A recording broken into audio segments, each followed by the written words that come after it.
አታየው በግብዳው ዛሬ አሪፍ ቀን ነው። በዛሬ ብዙ ኢቨንቶች አሉና እዛ አንደኛው አማ ፓነሊስት። ስለዚህ እስቲ እንሂድና እናያቸው። እዚህ ነው አልፈጫለሁ።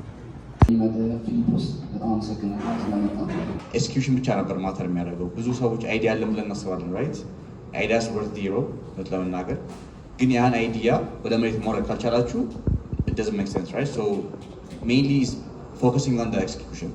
ከየት ልጀምር? is there a problem? ከፕሮብለም ጀምራችሁ ደግሞ ኦኬ ስንት ሰው ይፈልገዋል? and ከሰዎች ከፈለጉት ደግሞ how do you talk to clients? ብዙ ጊዜ when you have a technical expertise you don't go out and talk to people, right? ቅድም የተባለው like ቁጭ ብለን ነው የምንሰራው ይባላል። ግን if you don't know how to sell or even talk to clients በጣም ይከብዳል። So entrepreneurship is not just building a product, it's giving value to the client, right?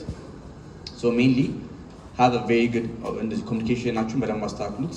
Even you don't know if you don't know how to explain your product, the same አንደኛ ሁለት ሰዎች ሆነን አንደኛው is very good at communication skills በደንብ ማስረዳት ከቻለ he'll get it, you know what I mean?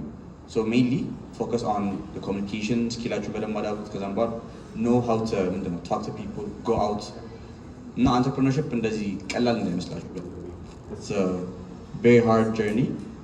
it's ትንሽ የምትማሩበት ይሄ ኢምፕሊመንት አድርጋችሁት ቀላል ይመስላችኋል ግን it's not እንደምታዩት አይደለም።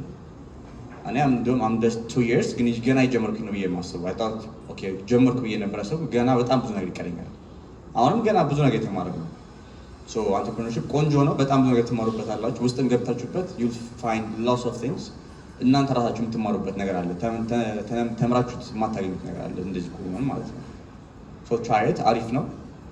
ያ ግን ኮሚኒቲ ደግሞ based on this you'll get lots of experience and lots of knowledge based on እርስ በርስ የምትለዋወጡት ነገር ከሆነ this is it. thank you በለው ጋዜጣ ልቀበል ነው። ልክ ላሳያችሁ። አዲስ ዘመን ጋዜጣ ታውቁታላችሁ?